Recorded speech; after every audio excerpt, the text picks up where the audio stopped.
right. I don't know what that was, but all right. Let me see. Give it a little second.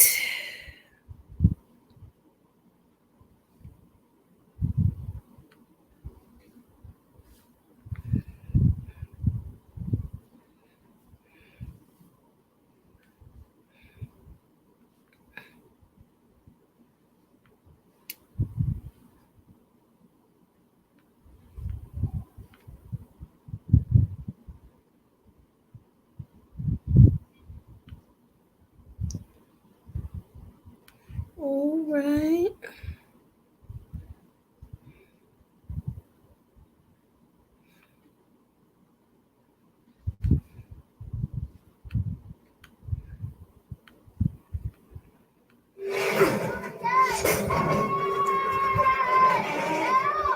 They trying to mess up my whole situation.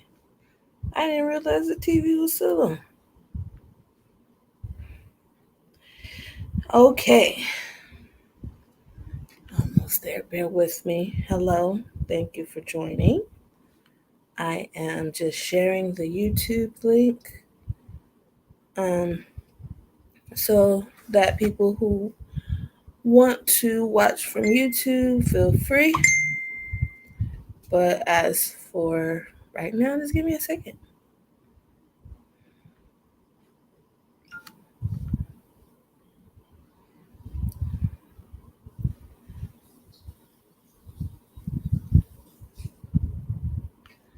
Alrighty. So I'm waiting for my guests. They will not be very long, but while I'm waiting, I have to also put the link in the comments for those of you who want to join at any point in this conversation. Yeah. Feel free to join in on the topic we are discussing, not just any topic.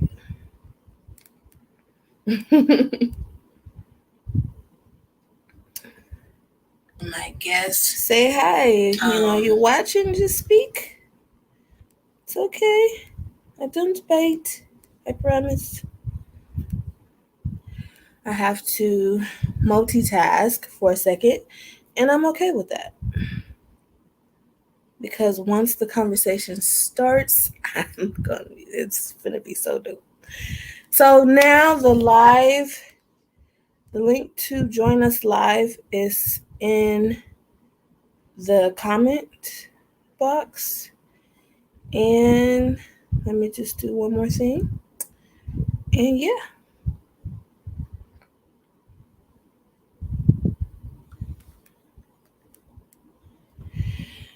Okay. So much to do, so little me. That's why I always say I just need another me. Is it just me that feels that way? Okay. Now, while we're waiting on the guests, I will I'm just gonna play a little bit of Omika's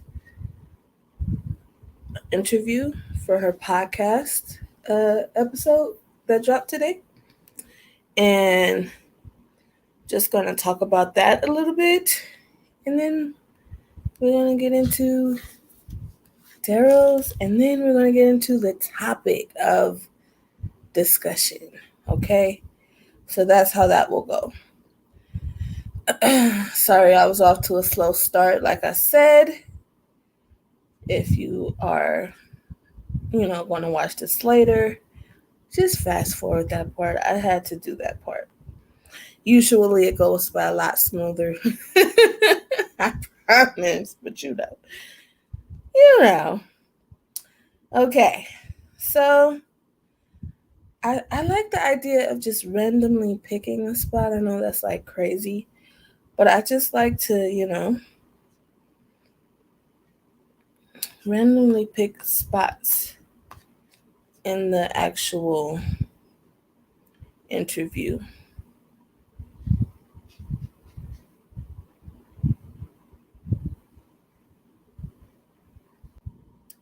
Okay.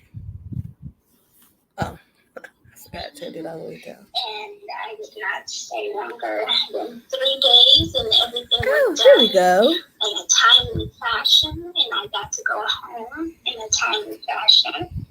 So, hello. Okay, let me pause that. See, things are just not happening. It's not flowing the way it's supposed to flow today, but that's okay. See what I mean? I get the guests at the same time and lose them. Uh-oh. I didn't. Your phone, you got it? Yeah, I got it.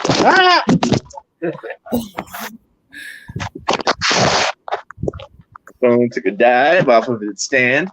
Man, I tell you. It definitely did. Where the heck did it go? Okay.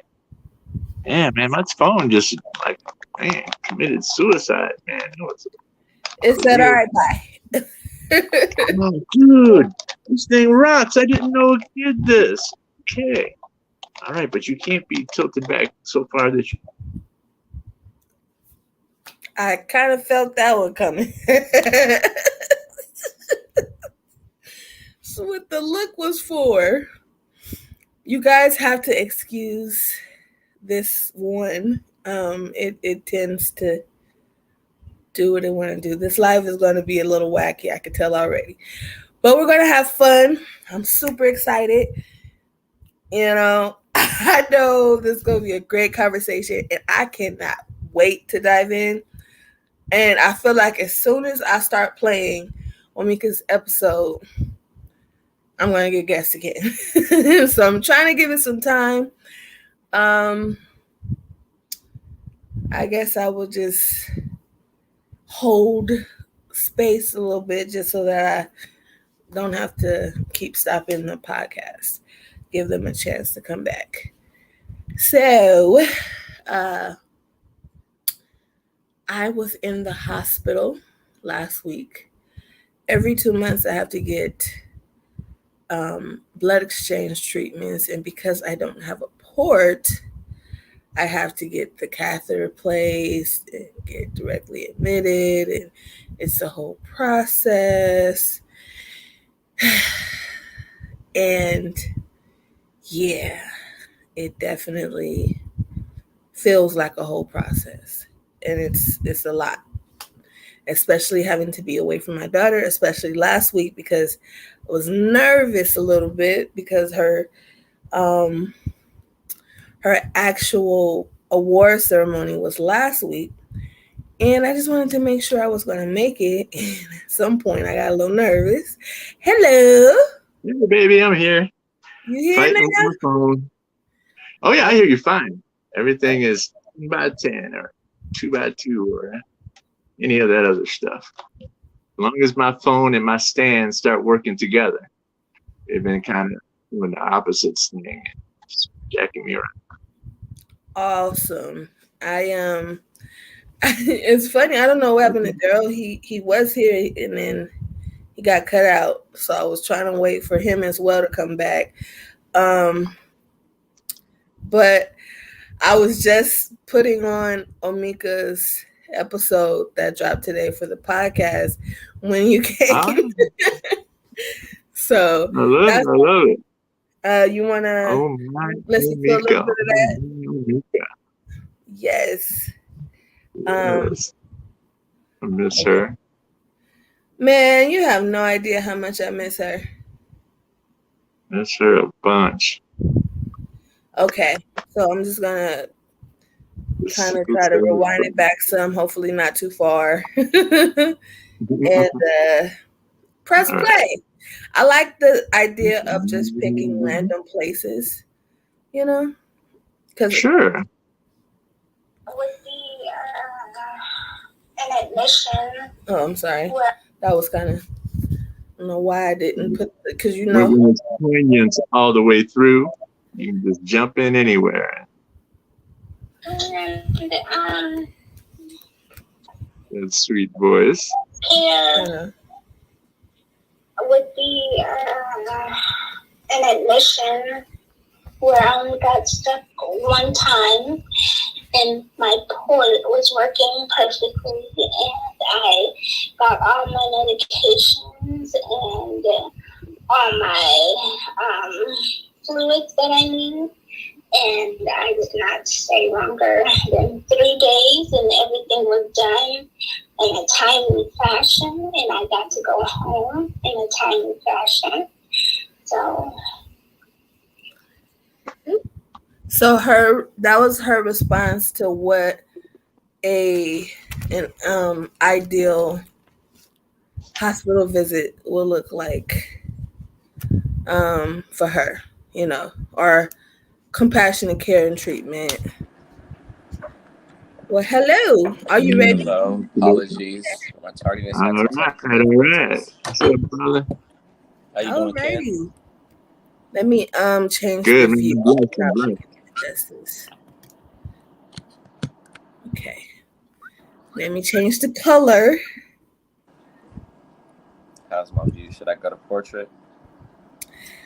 Probably would look better if you can. Let's see. Chart.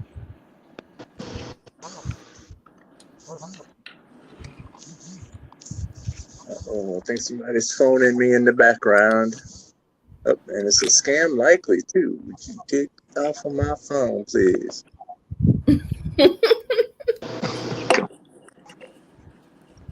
Exit, stage left. Oh, Oh 93, snap! 92. You know what I forgot to do already? Introductions. Introductions. Man, I was just about to say that. Intro Yeah. me. Okay. So I will start with the introductions, and we will go from there. Um. Hello, everybody. I know this was a rocky one, right? The start, right?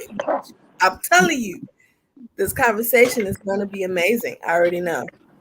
I am Shabreon Howard, aka Shabreon The Advocate.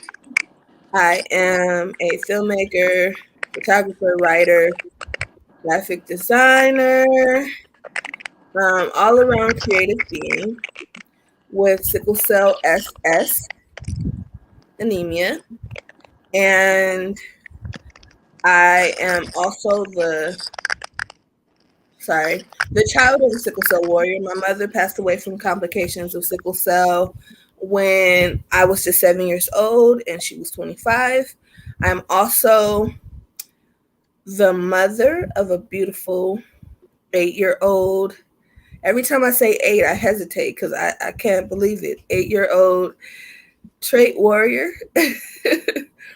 And I'm just super excited to do today's show. We have obviously some great people here. So take it away, Casey. Tell the people who you are. Hey, Ken Carson. I go by KC. I'm a sickle cell warrior, a SC warrior. Um, I'm a sickle cell advocate as well as a community advocate. Um, and I write, and I love to hang out with Shabreon and talk about stuff. And so I'm going to pass the ball to my brother, Daryl. Let me see what I'm looking at there. Dorian. Let's give it to Daryl. Well, yeah, Daryl. Okay, let's do Daryl. Go ahead, Daryl. Hey, how y'all doing? I'm Daryl Hello. Roseborough. I'm the president and founder of Sickle Cell Warriors of Texas, and I am a SS warrior. Praise Awesome. God. Okay, Dorian, are you ready? Sure, yeah. I didn't know if that feedback was me or not. I was trying to see if I could get rid of it so I was getting some feedback. But my name is Dorian Archie. I am an advocate. I'm a sickle cell patient, sickle cell SS, graduate of Howard University, motivational speaker. And yeah, just all around, sickle cell advocate out here in the community, doing what I can do. All right. Thank you all, kind gentlemen, for being here today. I truly appreciate it. I first want to say congratulations to Daryl because your episode dropped today. It is Terrific Thursday, so in case anybody was wondering what day it was. So that means that the podcast has dropped. And not only is it Terrific Thursday, it's back-to-back Terrific Thursday. So, yes. So that means we have 2 episodes. Every so often, I like to give the people a little extra, a little razzle-dazzle. So I do back-to-back Thursday. Girl, do it. And do it, girl. Thank you. And this week we had Omika and Daryl's episode drop. So I'm super excited. Their episodes are amazing. So if you have not checked those out already, I highly suggest that you do. What we're going to do is we're going to listen to a bit of it, of each episode. Not too much, just a bit, and talk about it. And then we will segue into our topic of the day, which is be you, but, not just be you, be unapologetically your best self. So we're going to talk about that and what that looks like and how we try to embody doing that in our lives. I am super excited about this. Okay, so are you guys ready? You guys will have to listen up a little bit because Omika does have a soft voice, and my speakers are in the kitchen. So I'm gonna need y'all to just, lend the ear. That's all. No problem. So let me. Is anybody else getting a lot of feedback? I'm not. Maybe it's just me then. Are you having any feedback, Daryl? I just hear some like popcorn or something. It's making a small noise. I hear it now. Since it's everybody who isn't speaking, yeah. Everyone who isn't speaking, mute your phone. And then let me know if that helps, and if it doesn't help, you might have to go out and come back. It might be your signal.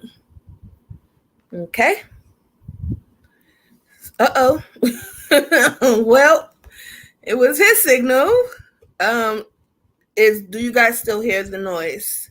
If not, I will.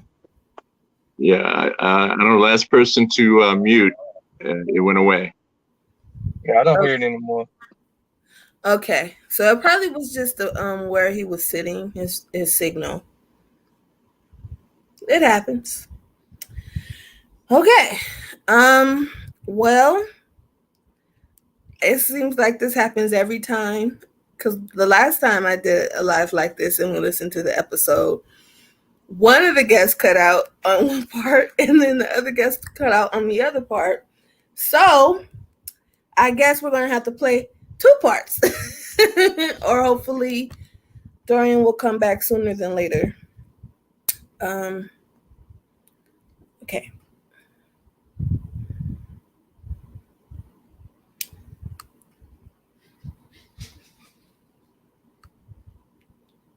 Let me turn it this way already so it'll be ready. Again, I'm just picking a random spot and we're gonna see. Have to make sure it's not my actual part. Asking questions, being involved, actually wanting to know what your patient is going through, Mm-hmm. A great bedside manner, how you doing? You know, how do you feel today? Yeah. Not assuming anything before actually getting to know a person. Yeah, that's true. Okay. In your opinion, what is the state of mental health treatment and resources for people in the sickle cell community? Okay, hold on, because there we go. I can't. In your opinion, yeah, that was put that. In your opinion, what does sorry, what is the state of mental health treatment and resources for people in your community? Mental health treatment for sickle cell patients. Like what does it look like? Is it, can it be better? Like, is it something that's good? I mean, I know that you live in California. There's a lot more resources and help for mental health services for sickle cell patients. Yeah. But that's not always the case. I think as a whole, there's a big gap in the overall treatment of sickle cell patients, especially when it comes to mental health treatment. So that's pretty much, the question. I believe mental health treatment is very important. You need to, if you want to seek out mental health treatment, I would go to your primary or your hematologist and ask about the resources that you can utilize on your insurance plan or whatever. But I think mental health is important, and it's not just, going to talk to someone. It's getting all your feelings and emotions out and not keeping them bottled in. For example, my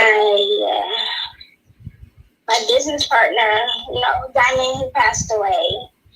Yeah. And I didn't realize that I was still holding on to that hurt, and, I'm trying to heal. I'm talking about it more, and it's getting easier and easier, but, it's still hard for me some days better than others. But the last time, not the last time, the time before that, I got admitted to the hospital, and my nurse, she told me that I might have to have surgery. She just threw it out in regular conversation, like, oh yeah, you have to go see the doctor, and when you see him, you might have to get a hip replacement. We were just having a conversation like that, and I started crying hysterically because right after Diamond, got his hip replacement, something else happened, and he passed away. But I didn't realize that was a trigger for me until it happened. So you might. Okay, I'm gonna leave it there because I'm telling you, it's a great episode. Anybody want to kind of unpack what she said about mental health? Any input, any thoughts at all? Whoever. Okay. I'm gonna just wow. that's I can feel what she's saying about that being triggering.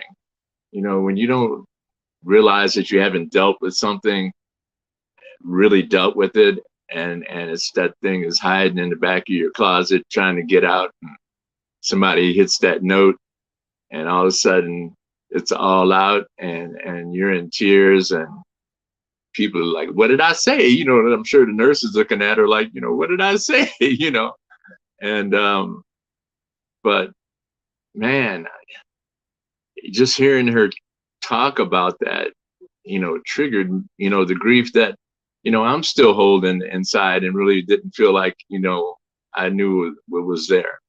I mean, I was really like, and still am, you know, just trying to say, okay, you know, calm myself down a little bit. That was very difficult to hear. And, you know, as a community, you know, we love each other, man. And we don't always talk to each other. Like I haven't talked to Amika very much since Diamond passed, and I really haven't had a chance to connect with her on her grief and see where she's at, and to hear, you know, that story just triggers a lot in me about, you know, the feelings that I had about Diamond Ray and about her friendship with Diamond Ray, how, you know, just the view that I had of their relationship and how amazing it was.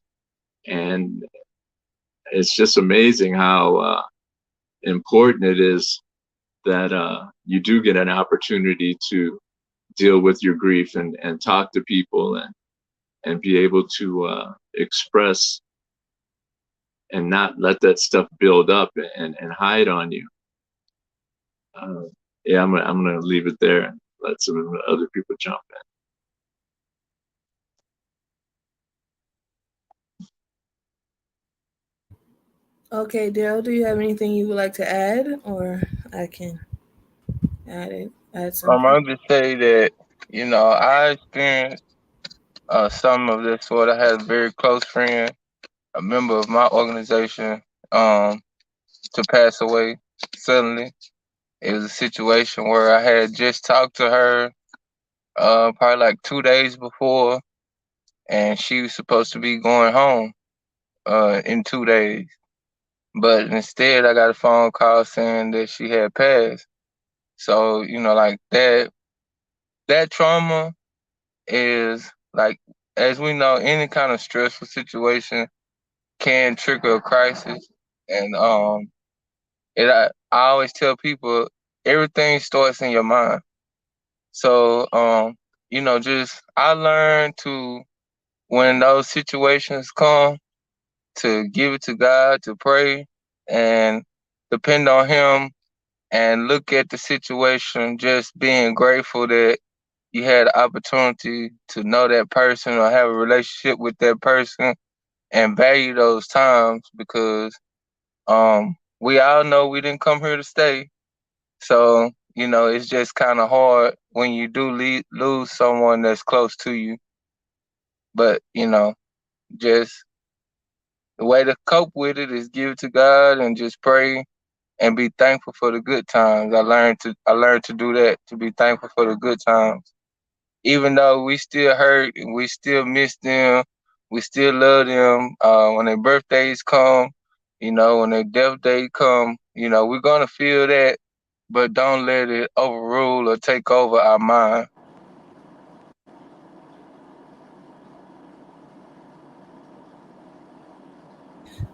Yeah, Dorian, is it something you want to add before I add mine? Mm. Just in terms of Just in response to what Omika was saying, that you were oh you yeah, um, okay?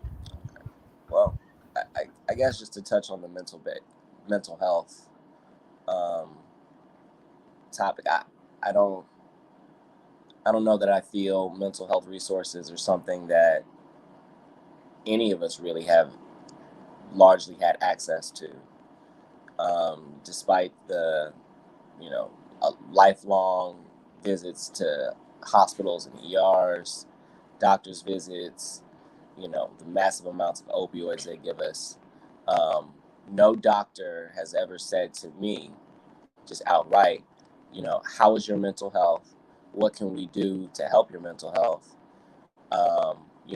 What, even if they may ask, more recently they've started to ask, what is your life? What is your home life like? Those kinds of things. But even that is a far cry from actually offering mental health resources to actually help persons dealing with a chronic illness that they live with every single day. It's not a, even when we're not in the hospital, it's still very much an everyday thing. And many of the coping tools and mechanisms that I now have were from trial and error, and just struggling through the chaos of my mind and this illness to try and get to the other side of what some monicum of healthy looks like, both mentally and physically.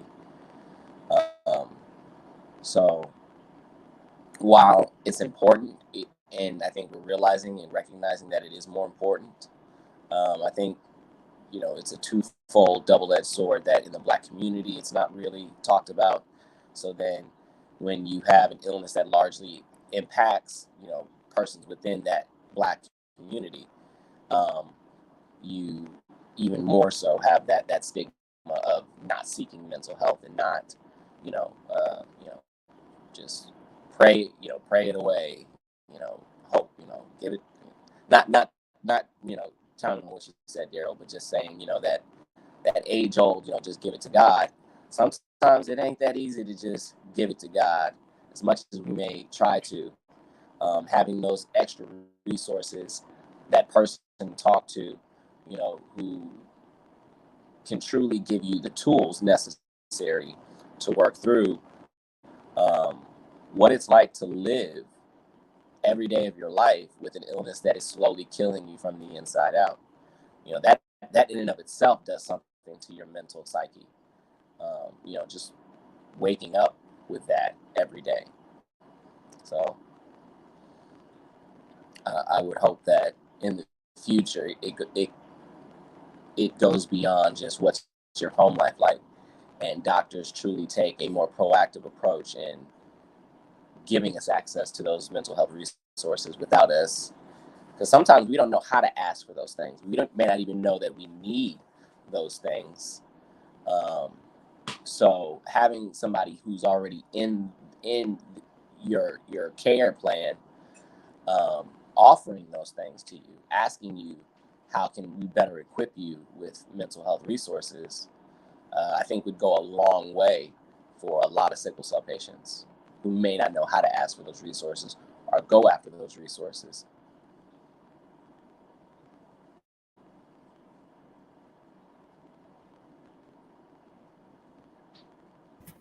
I have to get used to the mute button. I think everything you said, Dorian, was definitely on point. You're right. It is hard to even know how to ask, sometimes to even know that you need the help, to ask for the help. But I think what Omika did was not just empowering for herself, but it was empowering I know for me. And I think that's really what it is. It's taking the power away from that thing that is a trigger by exposing it, by talking about it. Because as long as it sits in the dark and festers, it has more power than when you announce the things that you might be going through, some really deep stuff, truly deep things in your life. And silently struggling. Yeah. And I know for myself, especially when I was younger, oh my gosh, everybody knows I have this bubbly personality. I'm funny. I'm charismatic. I've always been that way. But there were times when I really wanted to scream, like, help me, because I was so sad, because I was so depressed, or I had so much anxiety, but I didn't know where to place that. I didn't know it stemmed from so much that it was like, how can you unpack that with somebody, especially at a younger age when you don't really know what unpacking that would even look like, you know? So I truly think that her talking about her experience of losing someone so close to her and what it did, and the trigger that it created, the mental trigger it created for her. And again, like she said, you sometimes don't even know you have that trigger until somebody press it. And you like, oh, okay. So that's a problem, Her ability to vocalize that shows just how far she came from that, yes. from the point of being triggered to being able to say, this is what caused that trigger. This is what brought me here.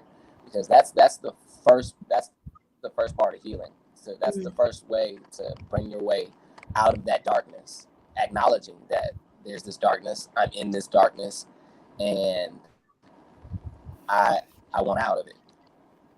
Yes. That's being true to yourself right there. Look at it all coming together. Being true to yourself and being honest with yourself and saying, okay, here's the problem. Here's where it stems from. Okay. So we're going to listen to a snippet of Cheryl's episode and give her a little brief, tidbit on it, and then go right into our topic because I don't want to run out of time.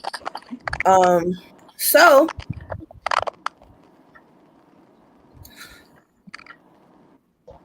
hold on.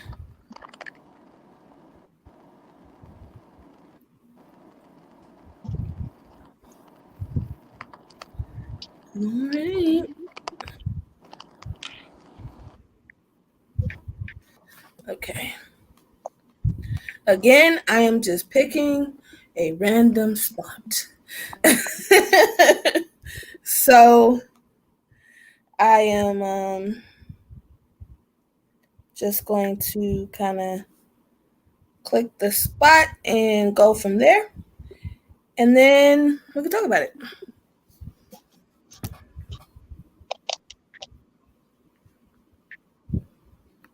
Okay, did I pick a spot? My bad. Oh, I see what I did. My bad.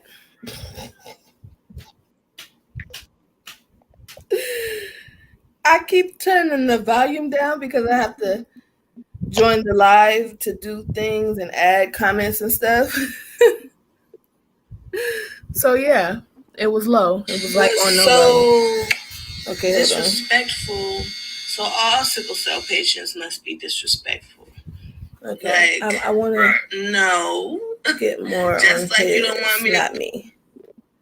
So adequately treat. Hold on. The last Dr. Sin on me, right. And I expect the same thing because I'm not. Cells collapse and it's low oxygen.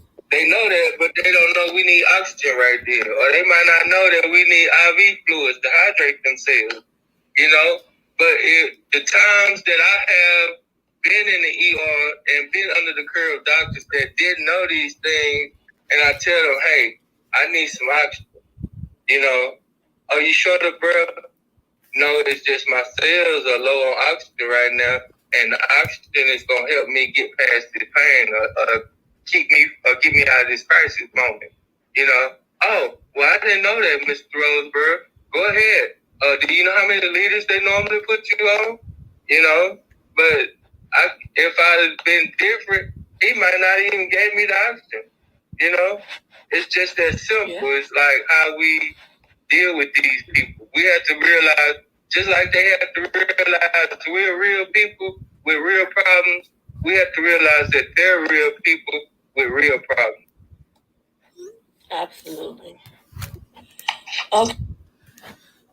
Was that enough context, or should I pick a different place? Or, I don't know, for some reason it's fritzing out, so that's kind of why I didn't get a good spot that time. Oh, I'm sorry, Dorian. I didn't even see you left.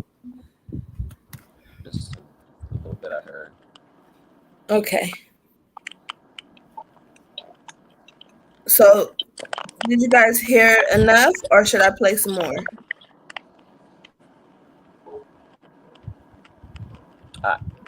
I mean, I heard. I mean, at least enough to speak on, depending on what you want us to I guess. I mean, just give your input to the snippet that I played. That's all. And we have the person here, so he can, definitely talk as well. That's what we'll do. How did you feel about the actual filming or recording of the episode, Daryl? I really enjoyed it. I really haven't had time to sit down and listen to it playback. I haven't been able to listen to myself yet. You know, a lot of times we don't get a chance to listen to or see ourselves when we're on shows. So I haven't taken that time out, but to help the other people out, the brothers that are here, we were talking about how we interact with doctors and nurses, and the delivery of talking to them, and the realization that just because they're doctors doesn't mean that they know what we feel like they should know, and just like we want them to respect us as patients, and acknowledge the fact that we do have real problems going on at the time. We have to respect them as doctors and realize that they have real life problems going on at that time. They dealing with something that they within themselves, they know they don't have full knowledge of Dorian, mute your phone. what they need to do.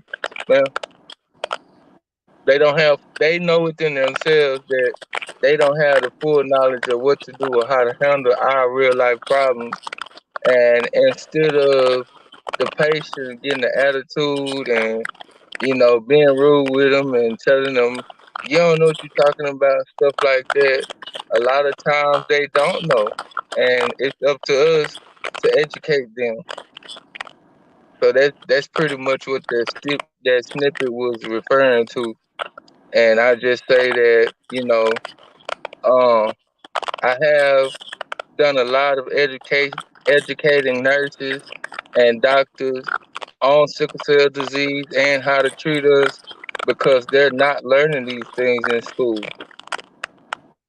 So we have to, even though we're in crisis and we're in pain, sometimes we have to consider the fact that they may not know what we need to treat us.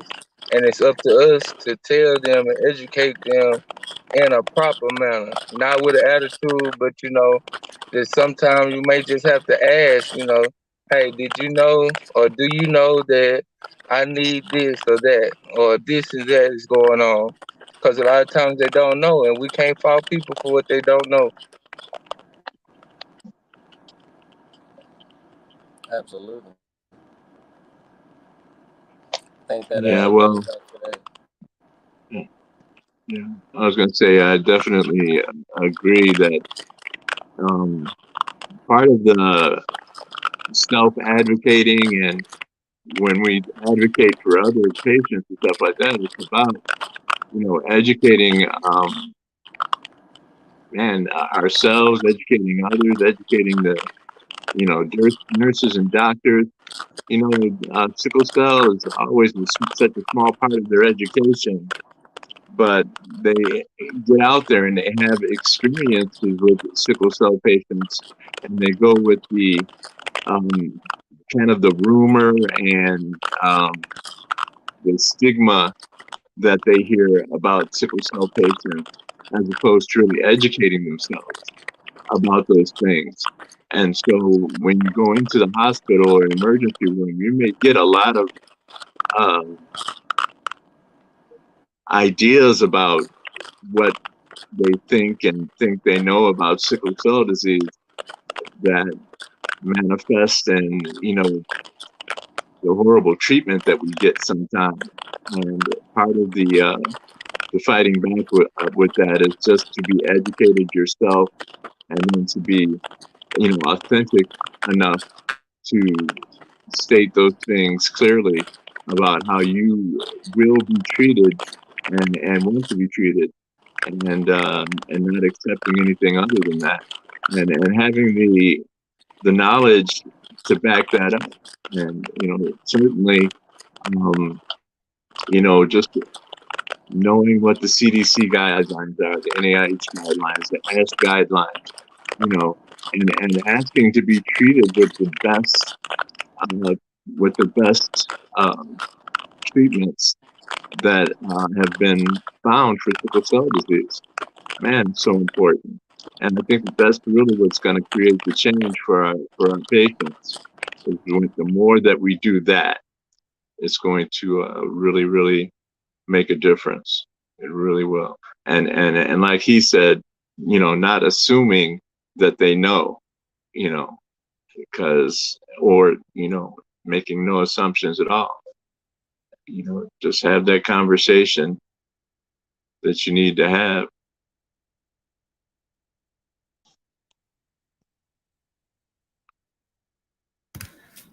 I mean, yeah, I absolutely agree with all of that. I'm actually, when I was in the hospital last week, I got to teach a uh, class of med students while I was laying in bed about what it's like living with sickle cell and how they can best treat a sickle cell patient.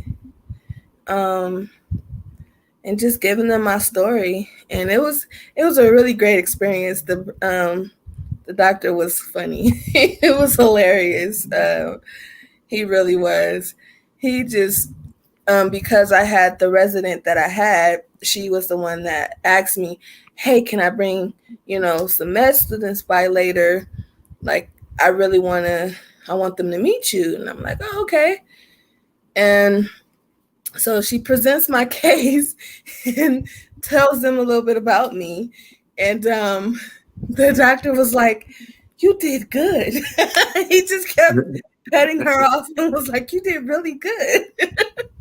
And he was like, "I don't mean to cut you off, but I really felt like he was like the Kanye of doctors." He was like, "I'm going to let you finish, but hold on." So it was pretty cool. It was a great experience. And, you just have to be open to it. You truly do. You have to be open to teaching, or at least telling how to treat you properly, because maybe they do know how to treat a sickle cell patient, or maybe they've treated sickle cell patients before, but your case is different. You're different. Not all sickle cell patients are the same. So, it's all about having that having that being you, being unapologetically your best self, and getting the best care that you can while doing so. Um so it's time, fellas, for us to talk about today's topic, because we've been talking for a minute and I want to make sure we actually touch up on what we came here to talk about. I think that, give me 1 second. I don't know why I can't talk and type. I'm going to ask a couple questions, and you all make sure you give what you feel on said questions. It's real simple. What for you does it mean to be you 100% authentically your best self? Like, what does that mean for you? And also, when was that pivotal moment that you knew you had to, because some people, it's easy to, it's easy to feel like being yourself is harder than not showing up at all, one, or being somebody else, perpetrating. I mean, it's one of the two, really. I'm just going to give it a little answer, and you guys feel free to jump in. I know that for myself, I've always felt different, like always. Like, even as a kid, I was like, yeah. Growing up in LA in South Central, I was like, okay, I'm a little different than everybody else. And I was okay with that. I think that I've heard it all. I've heard you're weird. And I was okay with that. I was like, okay, I'll be weird. I have morals and integrity and a strong faith that doesn't allow me to negotiate what type of person I am for me, not even for anyone else, for myself. So I think that pivotal moment was when I realized people tried to make me feel bad for being different. And I was like, one day I was just like, honestly, I was like, to hell with everybody, because I'm dope and I love myself. So I'm going to be me, regardless of who thinks what. And I definitely haven't looked back since. So, I mean, that's in a lot of ways what made me the person that I am today. So you guys could feel free. I'm not gonna take too much time on my answer. So that's my answer. No, I think it's important to be, well, one, to have a good understanding of who you are, as a person, and especially when dealing with an illness like sickle cell, where it can be very easy to lose yourself in the illness. And you're like, am I the illness? Is the illness me? And you don't know where one starts and the other one ends. But when you have a solid grasp of who you are, your purpose, what you want for yourself out of life in spite of the illness, then it's a lot easier to wade through, that tide of this illness that's constantly, crashing, waves into you and, knocking you down, so to speak. But, uh, especially, in a hospital setting as well, where, doctors and nurses, like Ken said, are going to have those stigmas, those preconceived ideas of who you might be as a sickle cell patient, labeled as this, labeled as that. But no, you're not just a sickle cell patient. You're Shabreon Howard, you're Dorian Archie, you're Ken Carson, you're Daryl. Like that's who you are. You're not your illness. You're not the disease. You're not the stigmas that it carries. You're not the drug seeker. You're not this person. You're not that person. And knowing who you are and being unapologetic about who you are, not without having to be rude in somebody's face and, telling them about themselves because, you're unapologetically you. No, that's not what that looks like. Matter of fact, when you do all of those other things, that just shows that you even more so don't truly have a grasp of who you are. Because when you stand in your power, truly stand in your power, you don't have to showcase, you don't have to bombard rather, anybody with that, the doctors, the nurses, or anybody else, because I don't have to get mad or angry when a doctor's treating me with disdain or whatever because he came in with with the stigma or that stigma. I can respond to that not without becoming angry or without becoming jaded by it, because I'm standing in my power of who I am unapologetically.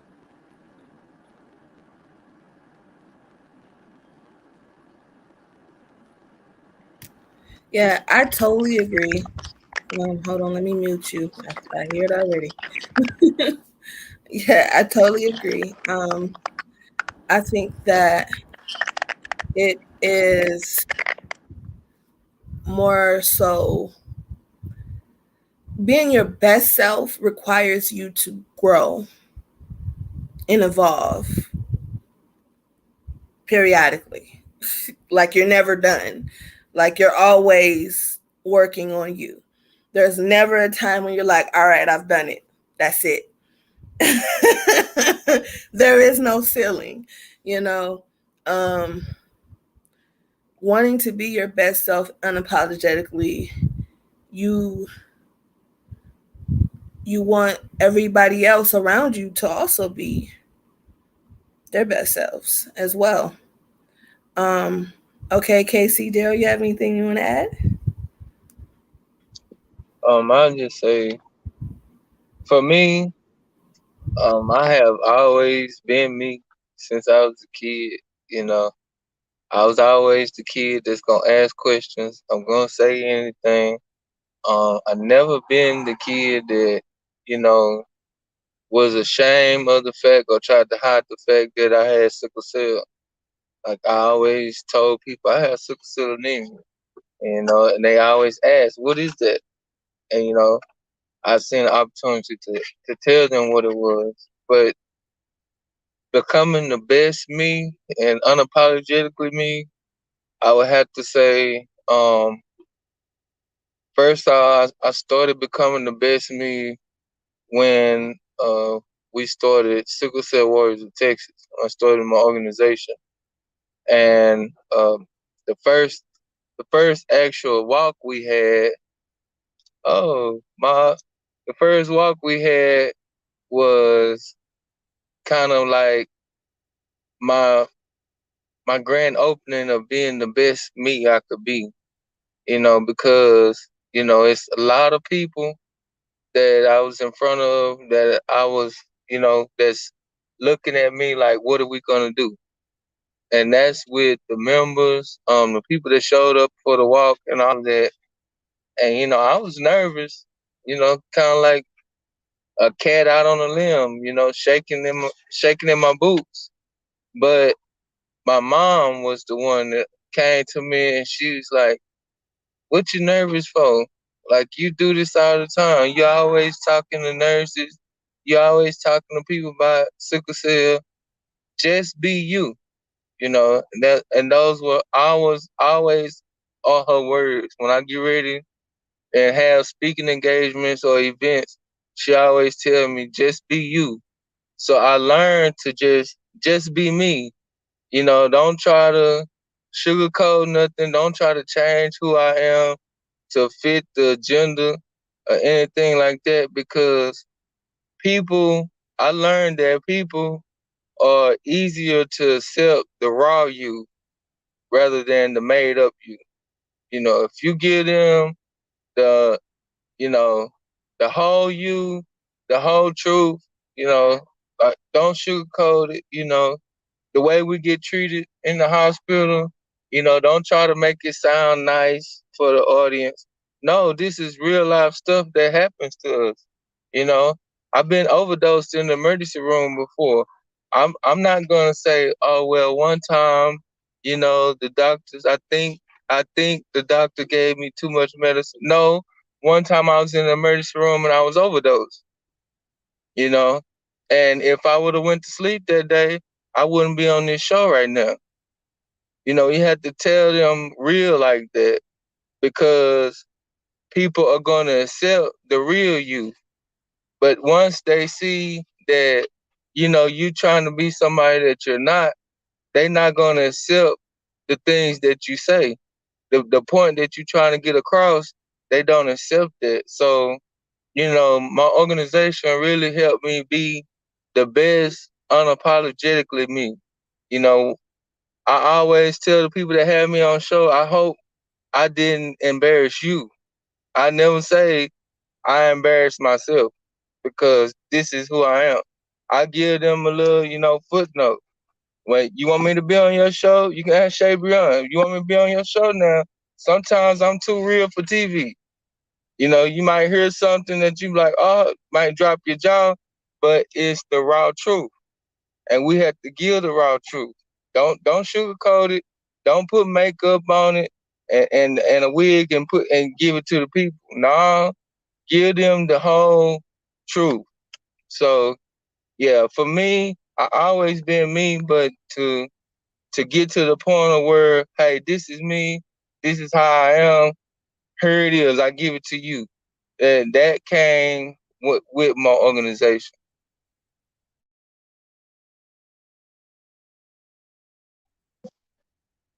All right, beautiful.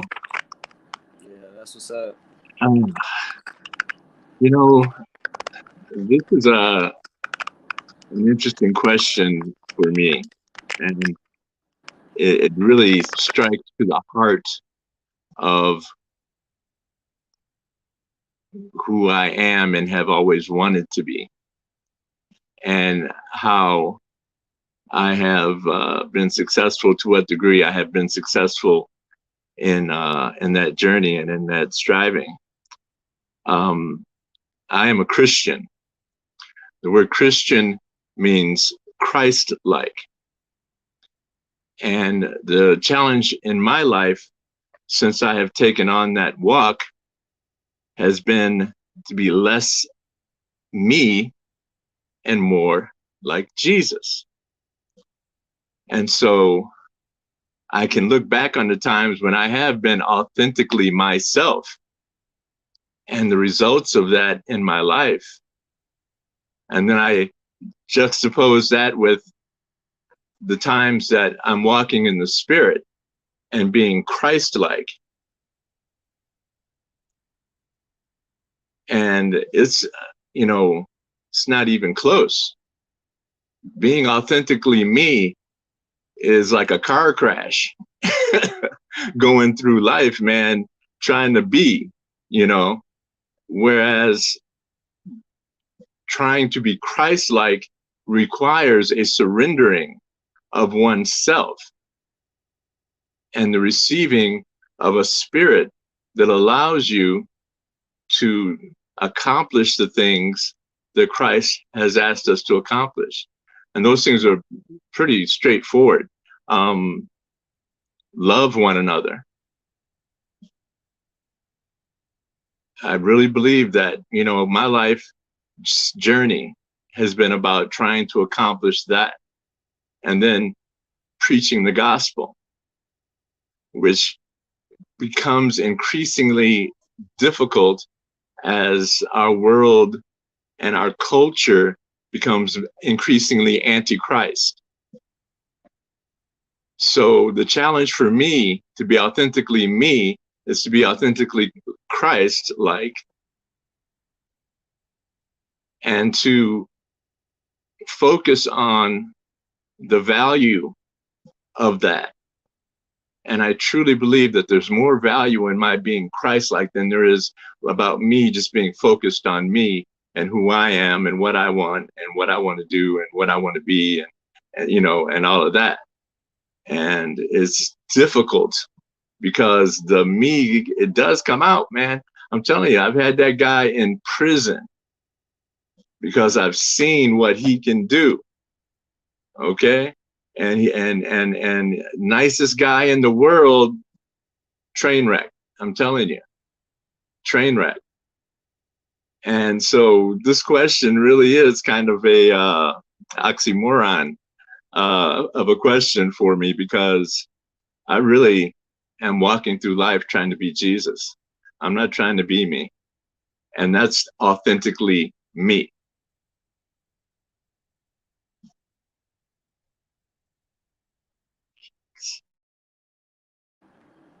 real quick, I just was gonna say that Okay. Daryl, you're lucky to have your mom, in your corner, telling you and empowering you to be yourself, man. I know my dad, he tells me the same thing before all of my speaking engagements as well. Just be yourself, speak from the heart, and I have always found that when I do that, like I could go prepare a whole speech, write it out word for word and everything, but when I go out there and I just throw it out the window and speak from the heart and just be unapologetically me, that's always been when I've had the best response, the best engagement, the best showing of myself. So I was just gonna echo, your mom's, she rocks solid for always encouraging and empowering you to be yourself. A lot of people, they don't have folks like that in their corner, man. So that's good.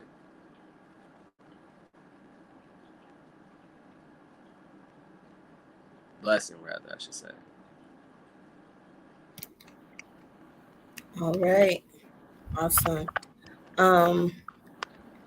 I think that what each of you are saying is very valuable, especially,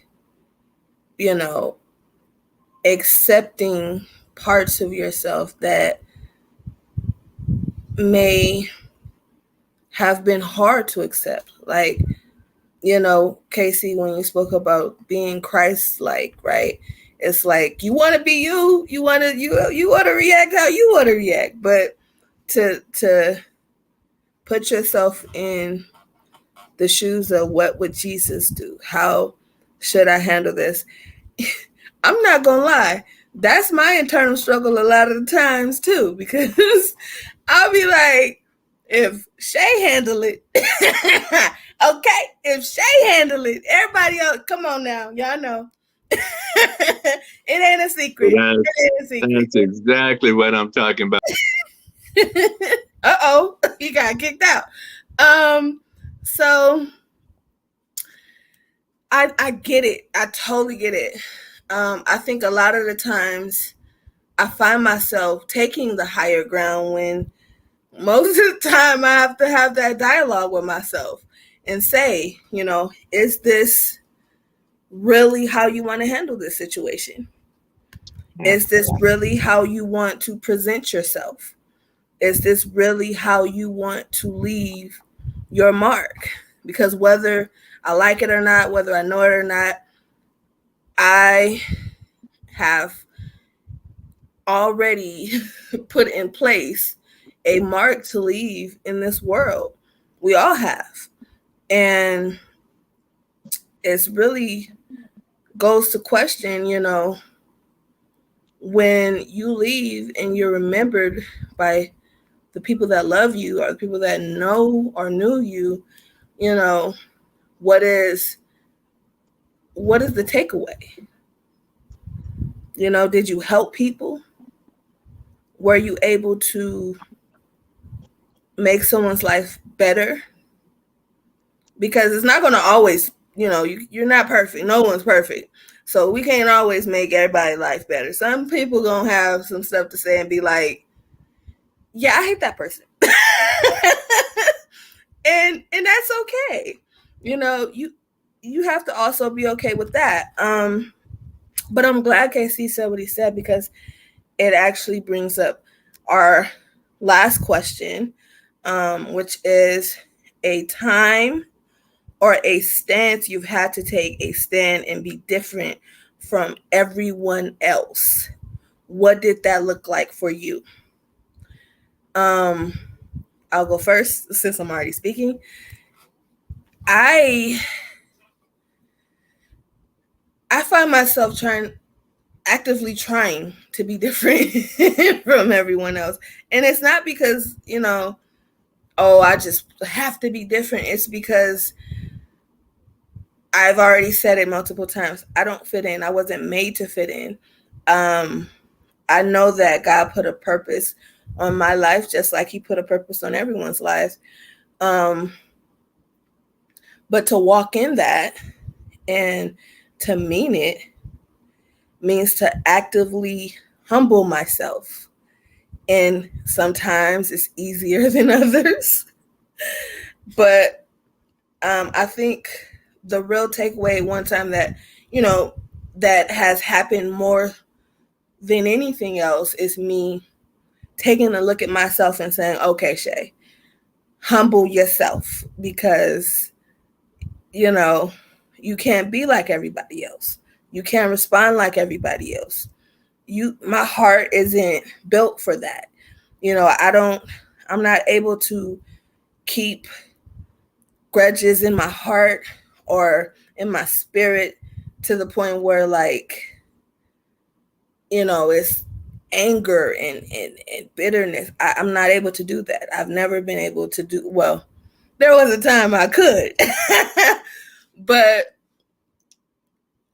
even that time, it was hard for me. It was really hard. And honestly, that's a trigger for me, mentally and physically, with sickle cell.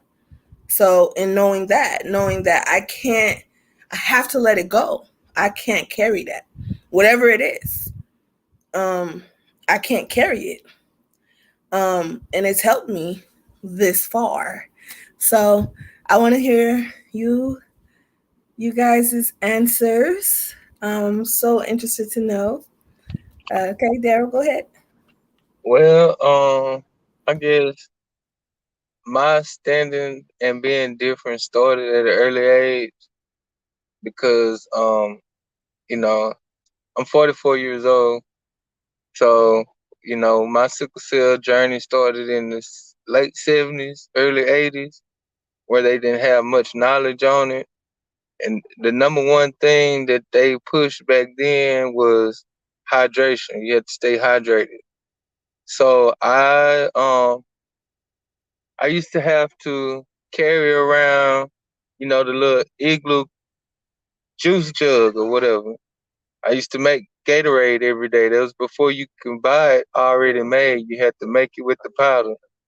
So I used to have to carry around, as a kid, carry around this juice jug because I had to drink Gatorade, a glass of Gatorade every hour. That was my regimen. Every hour I had to drink some Gatorade. So playing sports, I played baseball as a kid. You know, the kids used to always say, "Why he got his own Gatorade? You know, why he can't drink Gatorade with us?" They have the team cooler, and then I have my own personal cooler. And so, like, standing and acknowledging that I'm different and standing on that, it started at an early age. Then in high school, I started working in a funeral home at 16. So that was quite different. Like, man, he weird. That dude he work with dead bodies. But it's like, hey, this is who I am. This is how God made me. This is who God made me to be. So, I had to stand strong on that, just being different from other people. So once I reached adulthood, I was okay with being different. I actually like being different because I don't want to be like everybody else. I don't want to be like nobody else. I want to be me, who God created me to be. I'm the only child by my mama. So it's only one me, so I have to be. It's required for me to be different. And God made me special, for his glory. So I have to be different. I have to stand out. The word said that we are a peculiar people. Peculiar means strange, means different, So if God created me a peculiar person, guess what? I'm happy to stand on that because God created me to be this. I'm unique. It's only one of a kind. It's only one me. So, it's just I was molded to be able to stand being different at an early age because I had to do things. Kids, when I go outside to play, I had to take my own juice jug. I can't let the kids drink my Gatorade, when they thirsty and we outside playing. Say, man, let me have some. No, I can't do that because I got to drink some more in an hour. I can't let you drink it up because I got to have it. You know, I had to stand on those things, you know, and the root of that was I learned to stand and depend on God at an early age. You know, my favorite Bible verse, I can do all things through Christ that strengthens me. And that was embedded in me as a youth. So it was okay to be different. It was okay for me to stand and be who God made me to be. So now that I'm grown and older and doing different things, hey, if I had to fly or go somewhere by myself where I don't know nobody, it's cool because God has equipped me to do that, you know. But I know He is with me all the time. So I'm never by myself. He's leading and guiding me the things to do, the things to say. So I know I'm gonna be all right. So at the end of the day, standing and being different and being who you are, you must depend on God because people not gonna like you when you different. People not easy to accept you when you different. Everybody wants you to be like them. No matter who the person is, everybody wants you to be like them. Be like me. You know, no, I'm gonna be me. Daryl Roseberg. That's who God made. And that's who He made me to be. And so if I had to stand by myself in a city full of people that's against me, guess what? If God is for me, it's better than the whole world against me. So it's okay. So we just have to learn, you know, it's cool to be different. You know, don't be ashamed to be different. God made us like this.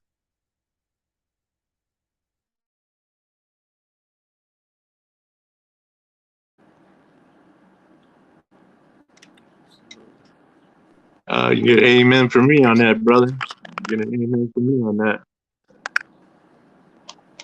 No doubt. Dorian, do you have something you want to add? I thought Kim was about to. I didn't know if Kim was speaking, but No, go ahead, Dorian. well, I guess a moment where I had to stand 10 toes down, and you know, my convictions. It's a lot of them. Honestly, I think when you have sickle cell, many of us are often faced with those moments where we gotta be the odd man out. You know, we gotta say, "No, I can't go do that. No, I can't do this."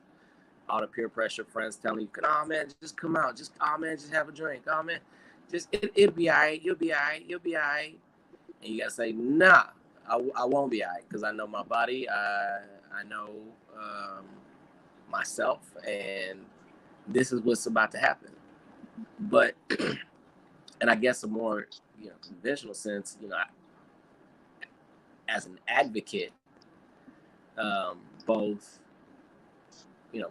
politically speaking, when I was just doing it as a political organizer, there were many times where my literal morality was questioned, where I had to make a decision between whether I was going to compromise my integrity, whether I was going to compromise my morality for, the sake of going with the group, the status quo, with what everybody else is doing. And even if it cost me my job, even if it cost me scrutiny or whatever, you have to be willing to do that, to stand in your convictions, to stand in your integrity and your convictions and your morality and say, this is who I am, this is what I believe, and I'm not going to do that. If in the political world you make a lot of concessions, a lot of compromises, to the ends justify the means. Always, the ends always justify the means. But that's not my playbook. The ends don't always justify the means, and I'm not about to do harm to others or bring harm to others, just for the sake of going with the group, just for the sake of going with what others want me to do, or what may be the most beneficial outcome for, you know, the majority or whatever. If I know that that's not what's good for them, then I'm going to tell them, hey, this isn't what's good for you. This program isn't going to work for you, so you probably shouldn't vote for it. you probably, shouldn't be out, phone banking for it, because it's not beneficial to you, your family, your economic status or whatever. But and I think even as sickle cell advocates, we oftentimes have to face those kinds of moral conundrums about whether. So I've had doctors essentially all but say, we have good patients and bad patients, just like you have white folks being like, it's good, the good blacks and the bad blacks, stuff like that. Well, you're not like those patients. Well, what do you mean like those patients? What do you mean? Now I know as patients we're all different, and we all have, but what you're not going to do is give me an underhanded compliment while also disparaging my community. And even though I could just go along with it and smile and say, "Oh, okay, yeah," no, I'm going to stand in my convictions and tell you about yourself and tell you about my community and who we are. And I know for the most part that damn near any other person in the sickle cell community would do the same for any of us, whether we knew the next sickle cell patient in the next room over or not. But yeah, that's just a couple examples. I think that was Go ahead. No. I was just gonna say, yeah, that's what it's about. I totally feel Dorian saying, in those moments that in life when, you have to, stand on your morals and your integrity. And, I've had so many of those moments when, you learn as you go. And, you can see the times when, you may have dropped the ball on that and the way that made you feel, it doesn't feel good to give in to something that's not authentically you, and something that's not honest, and something that compromises your integrity for whatever reasons. I mean, a lot of times peer pressure can be just really, really difficult to stand up in the middle of that crowd and say, "Hey guys, this isn't me," and I've certainly had my times, to have that finger pointed at you like, "Oh dude, you being all self-righteous and yada, yada, yada." I was like, "No, dude, I'm just trying to walk it right. I'm not trying to be like that. I don't have that in me. It's just not there." Um, I think, when I think of specific times, I remember a time in my life when, my morals were changing, and this was affecting probably the greatest influence on my life at that time, which was my relationship with women, because I was in a place where, a train wreck crazy had been rolling through and over and creating quite a mess. And I just remember when I was through with that, when I surrendered it all to God, and I said, "Listen, not again, not one more time am I going to allow myself to be involved in a relationship that is not authentically what you created relationships between men and women to be."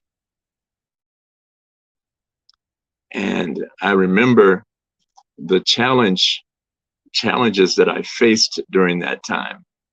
I remember it seems like when you take that stand, they just start throwing it at you like frisbees, man.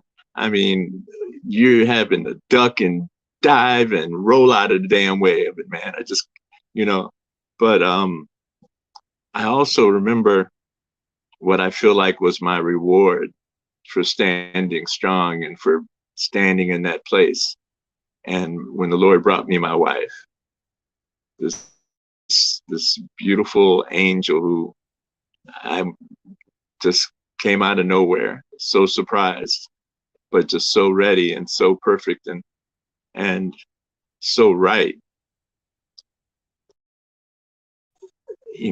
I believe that there is rewards for being right and for standing strong and for, standing in that place where, you recognize, you haven't stood before.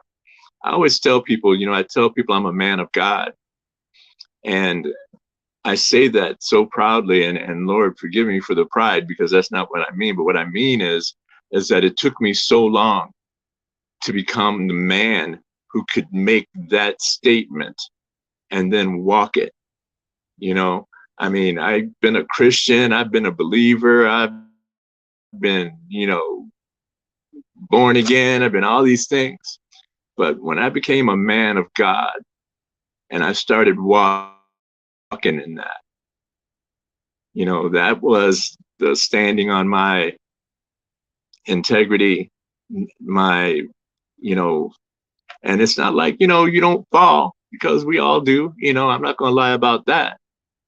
But I know there's only one place for me to be.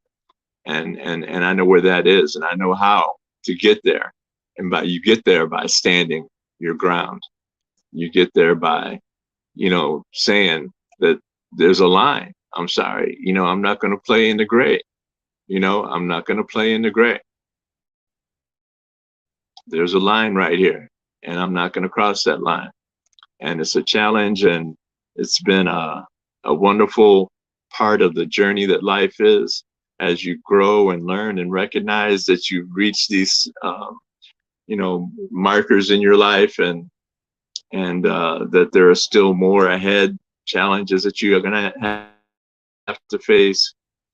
But I am very, very thankful for the opportunity to have this discussion about what it means to be authentically who you are and to walk in that. And so, Shabreon, I just want to thank you for inviting me. And absolutely, I'll let you guys thank you for being you.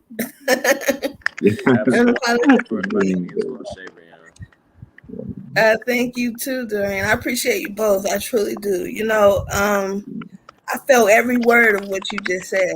I just want to put a little context to that, because I know people who are close to me know the journey that I'm on. But I've been on a path to healing and self-discovery and being an instrument of God. And man, I've been single for 6 years. I have been celibate for 6 years. Okay. Now, when I first started, okay, it was not easy. Lord. Ooh, did you hear me? I was like, wait a minute, wait. And so I get it back. Even like with the whole temptation point, it was just like things were happening like, this is a setup and I know it. and I'm not about to be manipulated. I'm not interested. And just taking that stand and not being ashamed to admit that, especially as a woman, especially as a Black woman who is now over 30, okay, with a small child. Yeah, you gotta know that 30 part though. That's okay. I'm proud. Look, I'm proud. I'm proud. To make it to 32, that means the world to me, especially having sickle cell, especially coming from the neighborhood. Do you know how much the odds and the statistics that I've beat this far in my life? That right there, that's a blessing in itself. So I'm not ashamed.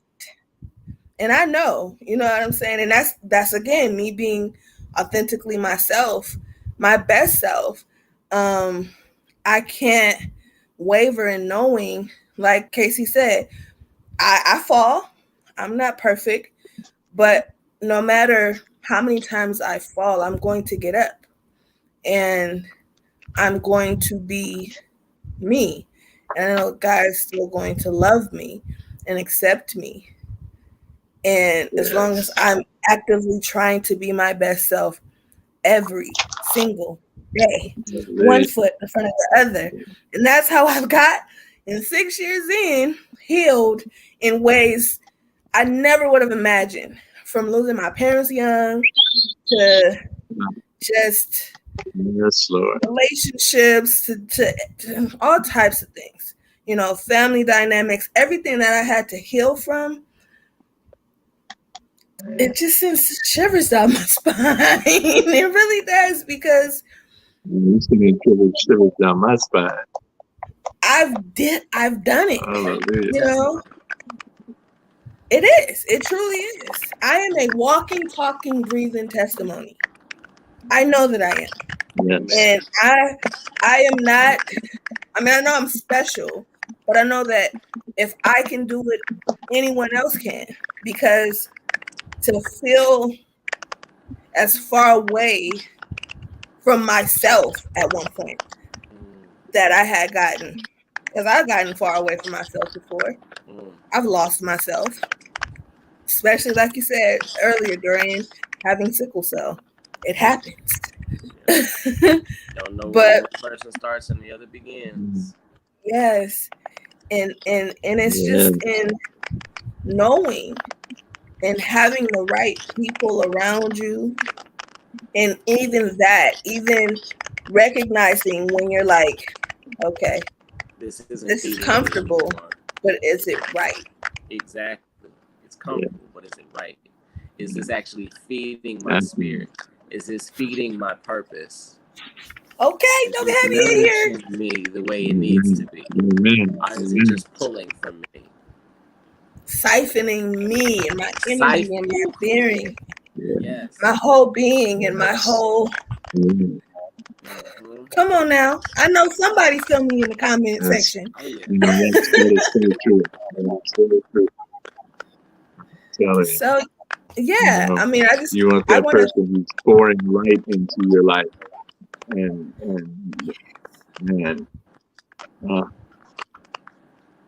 it's so amazing to have been in that place and to know that it exists.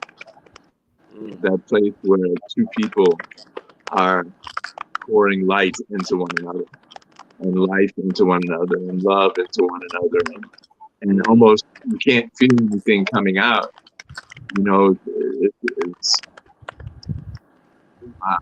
It's really out there. It really is. It's an amazing feeling. It truly is. So I just want to thank y'all for giving yourself here today, but also not just that, but being my friends and being those people that actively pour into me, because my cup overflow, not just because, of who God is, but who God has placed in my life. So I just want to thank y'all so much. I get a little sentimental. Hey, I'm feeling you over here. I'm a gentle thug, Feeling you over here. Nah, but all jokes aside, I just really appreciate you both. Any last questions, comments, concerns, any last words you both want to say? Now's the time, because I'm gonna do that outro, and I'm gonna be outro. So let's hear it. I want to say it's good to see you on, Dorian. Man, it's been a while since you and I have been on the same page. Right. So it's good to see you, brother. You're doing well, man. Yes, sir. Yes, sir. And it's such a blessing. Yeah. Such a blessing to have Shabreon in my life, man. One of the sure things when I came here, that I just knew was God intended from the beginning, that this woman, for some reason, was going to be in my life here in California, and ever since. And so thankful for you and my nine. You know what I do without you guys. I know I certainly feel the same way, because Shabreon, you definitely pour into all of us as well. You pour into a lot of people. I don't know That's how you have true. so much to pour, but I guess it's because your cup is overflowing so much. You have so much to pour into so many others. You know. I thank you for always pouring into my cup as well. And I so greatly love and appreciate you for everything that you are, and for all the work that you do, and for just continuing to be a blessing to so many people. Oh, I appreciate that. Thank you so much, Brian. Thank you, KC. I can't wait for us to see each other in person again so I can give y'all a big hug, because it's been far too long. And I miss y'all. But we going to get to it soon. All right. Dorian, you want to say your last words, or you want me to just go ahead? Stay blessed. A blessing to meet Daryl today. My first time meeting Daryl. So a blessing to meet Daryl. But yes. Good talk from Daryl as well. But stay blessed, stay encouraged, and know that your breakdowns can soon become breakthroughs if you let them. Amen. Casey, do you have any last words you want to add? Or? You know what? I'm just so blessed to be here and thankful. And that's what I would say is stay thankful and know how blessed you are. And life is just a magical journey, man. It's taking place every day. Every day. All right, y'all. It's about that time. Man. So, start where you are. Blessings, guys. Use what you have. Use what you have. And do what you can. Until next time, folks. Peace. Peace.